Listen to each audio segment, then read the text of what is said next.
Let's get started with Zverev versus Alcaraz. Alcaraz was serving exceptionally well in this first set. Many love holds, and Zverev started serving well, but he got into some trouble at 3-all, where he was able to save breakpoint and hold. But at 4-all, he started the game with a double fault.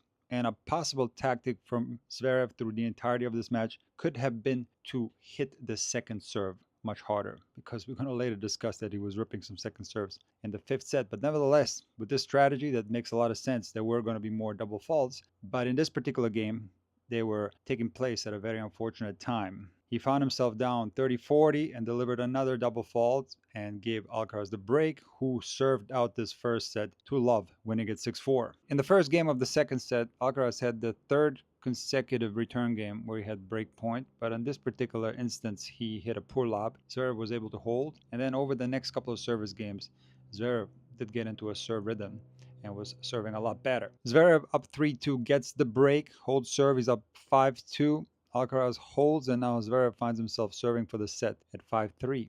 But interestingly, he drops his serve despite having served well in the previous games. And now it's Alcaraz who starts playing well again. Alcaraz did have a stretch in the second set where he was making some uncharacteristic errors, especially when he lost his serve down 3-2. And Zverev is serving 5-6 in the second set, trying to stay in the set. And something very interesting happened on 2 consecutive points. Zverev hit a forehand slice, and I thought that this could possibly be a sign that Zverev does not have confidence on his forehand. And this might have been true for large portions of this match, but interestingly, the fifth set featured some of the best forehands that I've ever seen from Zverev, but we're going to get to that later. Despite showing some confidence issues with the forehand, Zverev holds, and in the tiebreak, both players are serving well. And at 5-all, Alcaraz serves a bomb. Zverev returns the ball to the baseline. Alcaraz deflects the ball back. Zverev comes to the net and misses a relatively easy inside-out backhand volley. Now it's set point for Alcaraz on the Zverev serve. Alcaraz gets the first serve back in play. Zverev loops the backhand very defensively. Alcaraz rips a forehand cross court with a lot of confidence and wins the second set 7-6. At this moment in time, I was quite certain that Alcaraz was going to run away with this match. I did not think that Alcaraz played his best tennis in this set. He was quite fortunate to win it, and I thought that he was going to completely open up his game and win this match in straight sets. But what came later is one of the most epic matches that I've ever seen. At 4-all, 15-all, Alcaraz serving, Carlos tries to run down a ball, and after he starts touching his right leg and he's limping. This is taking a while. The umpire doesn't start the shot clock, and Zverev complains about the shot clock activation and claims that Alcaraz is cramping. The umpire replies with, "I can't know that." And here are the rules on this circumstance. The chair umpire has the authority to manage the match pace, including pausing the serve clock if they deem it necessary for player welfare. So in other words, if somebody hurts themselves, it is up to the umpire to decide whether they're going to start the shot clock or not. Alcaraz continues to play, and it is clear that he has physical problems. He can barely move. But in this service game, Zverev refuses to make Alcaraz run, and Alcaraz is slapping stationary winners and ends up holding and is now up 5-4, one game away from the match. This is where the controversy started, and there is so much confusion in the comment sections after this match. I want to take this opportunity to clear up the rules on this circumstance. Contrary to popular belief, it is not the player that calls the medical timeout. It is the physio that decides whether the player can have a medical timeout. To request a physio, a player must inform the chair umpire, who will then call medical personnel to the court. The physio assesses the player's condition and recommends treatment. A player can receive 2 medical timeouts per match. Players cannot pause mid-game for cramping. Treatment occurs over 2 full changeovers or set breaks. If cramping is misreported as another issue, the umpire can request immediate resumption with forfeiture if unable to continue. So no medical timeouts for cramping, just between changeovers or set breaks. Medical timeouts are reserved for acute injuries unrelated to conditioning. So this is quite a complex situation, and let me give you my viewpoint on it. Carlos Alcaraz in the post-match press conference said that at that particular moment in time, he didn't know whether he was cramping or whether this was some injury. He felt pain in his adductor. As you heard in the rules, Alcaraz requested the physio, and it was the physio's decision to grant Carlos Alcaraz the medical timeout. Now, I've heard so many people say in the comments that Alcaraz received an illegal medical timeout. So, first and foremost, just like in the situation with Sinner, rules were followed to the T. Just like the shot clock warning, this was at the discretion of the umpire. And whether or not this should or should not have been a medical timeout, that was at the discretion of the physio. Now, you can make the argument that Carlos Alcaraz knew that this was a cramp and he was purposefully making up another injury to get a free rub down for his cramps. And a lot of people pointed out that Alcaraz was drinking pickle juice and that he was suffering physically. So in the post-match press conference, it was somewhat unclear because Carlos's English has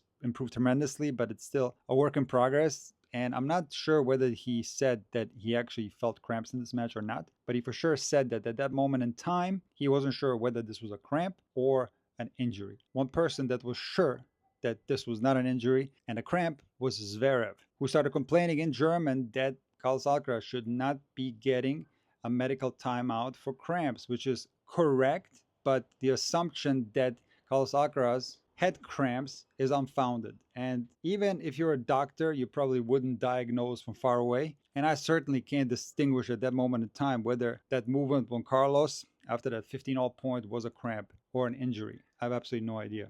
Did Carlos have physical problems in this match? 100%. But again, nothing was out of the ordinary here. Rules were followed to the T. Now, one thing that Zverev said in German that is going to pump up a lot of the conspiracy theories in the tennis world, especially on X and other platforms, is a statement that ihr protected die beiden, which means you are protecting both of them. And unfortunately, after the tournament in Shanghai, Zverev made another statement saying that courts were being deliberately slowed down to help Sinner and Alcaraz, which makes absolutely no sense because Sinner went on an indoor rampage and everybody knows that Sinner is the best fast court player in the world. And that particular statement that there's favoritism at the Grand Slams for Alcaraz and Sinner is absolutely ridiculous because there's no evidence for this to be true. Again, there was nothing out of the ordinary. If you want to claim that Carlos Alcaraz is a liar and that he's unsportsmanlike, you can make that claim. But I choose to believe that Alcaraz is a great sportsman, and I believe what he said in the post-match press conference. He just didn't know whether this was a cramp or an injury, and it was not him that requested the medical timeout. He requested the physio, who decided to give him a medical timeout. So you really can't blame Alcaraz in this instance unless you think he was making it up. The reason why you can't compare the Sinner situation versus Spizzirri with the Alcaraz situation is because Sinner knew that he had cramps. So the physio had nothing to evaluate, so to speak. So Sinner, because he knew he had cramps, he couldn't request a medical timeout because those are not allowed. He basically had to wait for the changeover. After this medical timeout, this was some of the most entertaining tennis that I've seen in a long time. And what I found so fascinating is that despite Carlos not being able to move for the rest of the third set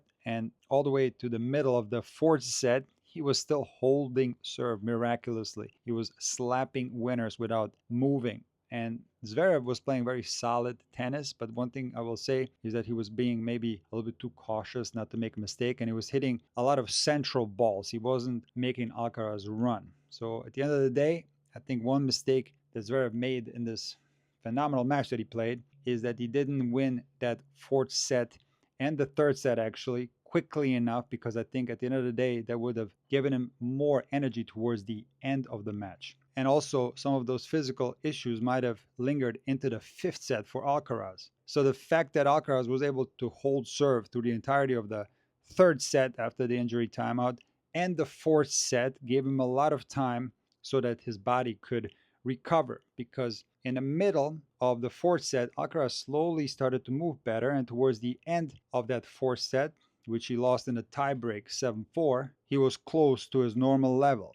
And even though he lost his serve in the first game of the fifth set, I thought Alcaraz was playing his normal tennis and moving quite well. Alcaraz playing better propelled Zverev's game because all of a sudden he started playing some of the best tennis that I've ever seen him play. And he got the break in the first service game from Alcaraz, and he was able to hold serve all the way up to 5-4, where he was serving to get into his second consecutive Australian Open final. However, he found himself down break point at 2-1, 3-2, and 4-3. And the way Zverev was getting out of trouble in these service games by hitting absolute bombs on the second serve. These were some of the best forehands that I've ever seen from Zverev. Zverev's forehand in this tournament was absolutely spectacular. And if he continues to hit it like that, he's going to be a threat for the rest of the season. But unfortunately for Zverev, he was completely gassed for all the effort that he put in to hold serve in those three service games, and his legs were starting to give out. On the other hand, Carlos Alcaraz, for having taken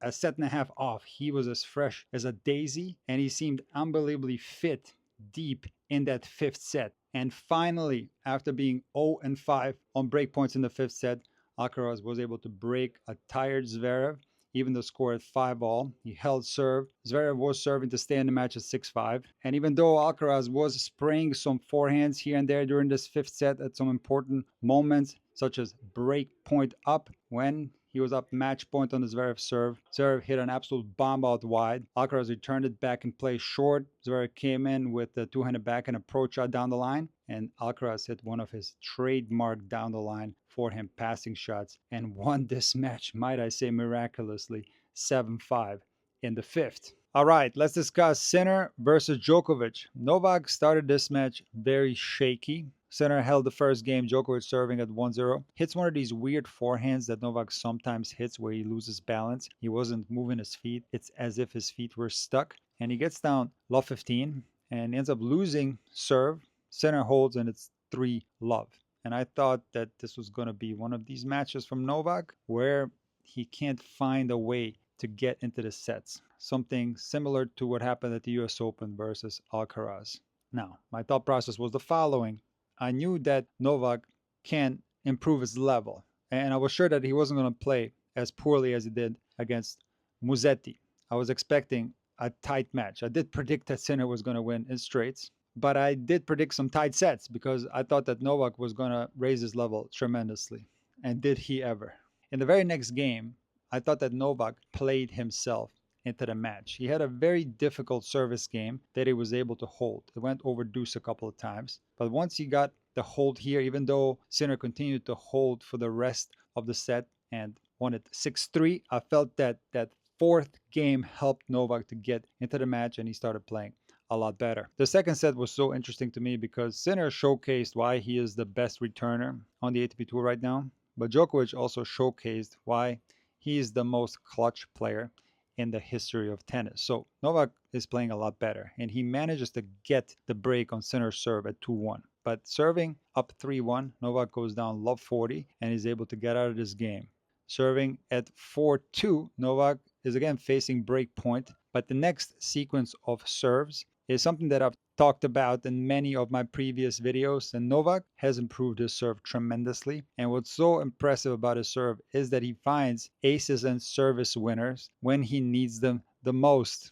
Up 4-2, Novak delivers a T ace to save break point. On deuce, he delivers a wide ace, and on game point, he delivers a T service winner. Unbelievable clutch serving. Now Novak is up 5-2. Sinner holds, and Novak comfortably holds to 15 to win the second set 6-3. The third set was very interesting, and it is the reason why I don't pick Novak anymore to beat Sinner and Alcaraz, because down 2-1 at 15:30, Novak was gassed. He looked completely out of breath.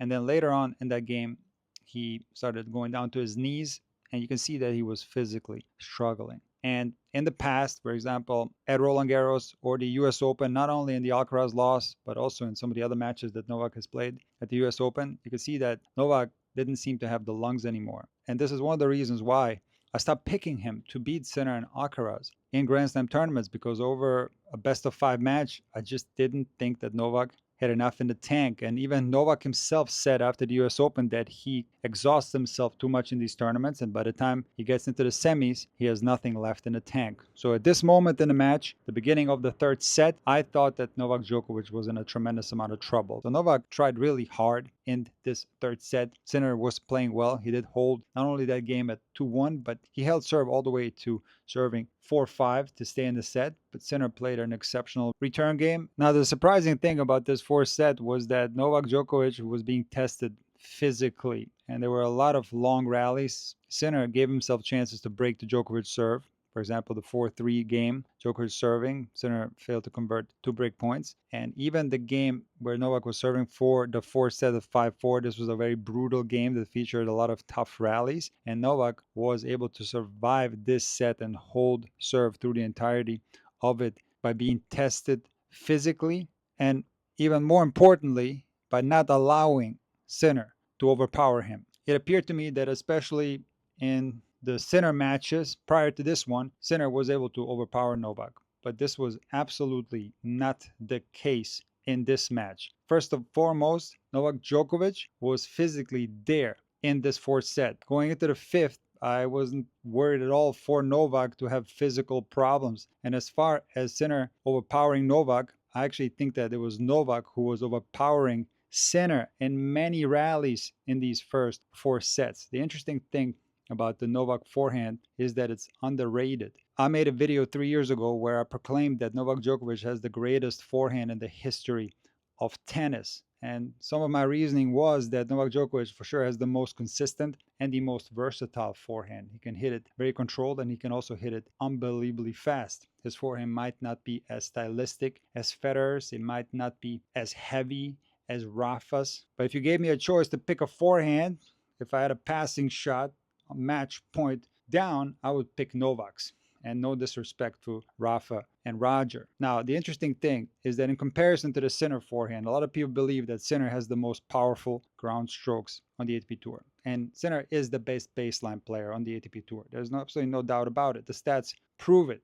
However, this version of Djokovic is the best baseline player in the history of tennis. And in regards to the forehand, something interesting that confirmed my beliefs in that greatest forehand video of all time that I'm referring to is that when Djokovic lost to Sinner in Shanghai, they showed the average forehand and backhand speed in that match. Sinner won this one in straight sets, by the way.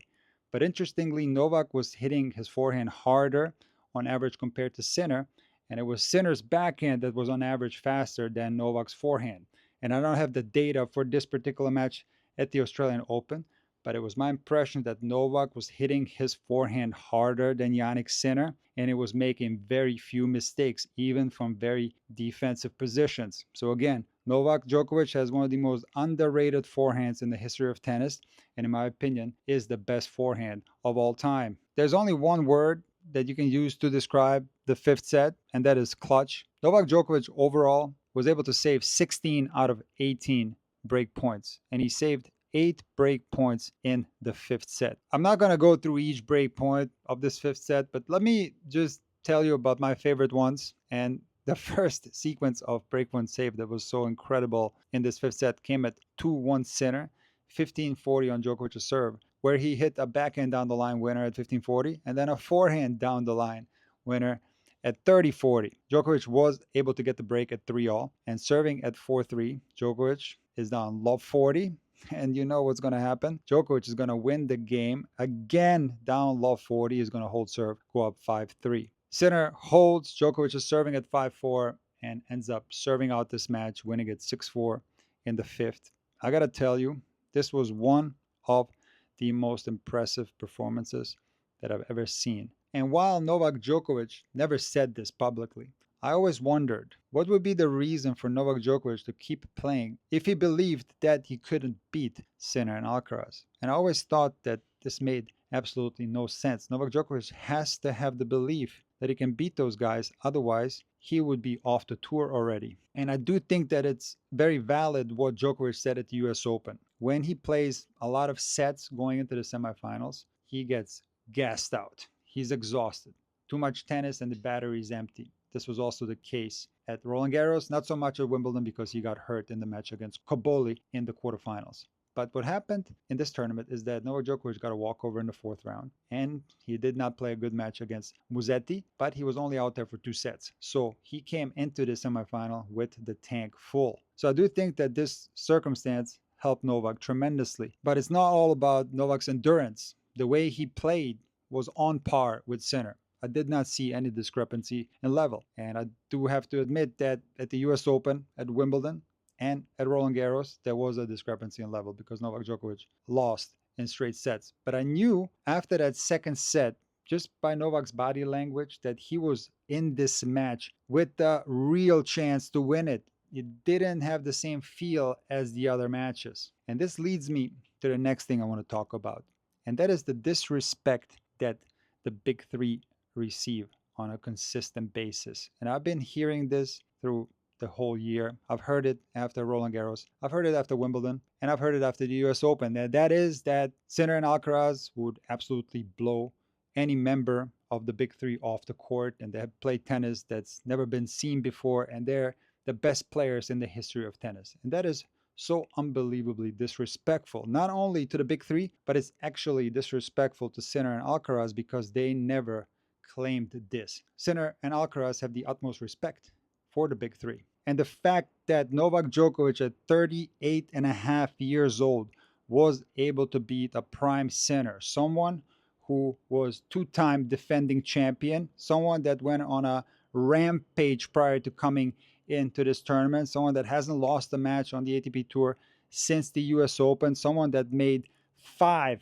consecutive Grand Slam final. Novak at 38 and a half years old was able to beat a prime Yannick Sinner in 5 sets. So what that means that even if one day, maybe 10, 15 years from now, when Sinner and Alcaraz have possibly more Grand Slams than Novak, that might happen or might not. We don't know. We have to wait. Even then, we're going to have to acknowledge that it was a 38 and a half year old Djokovic that was able to beat a prime Sinner.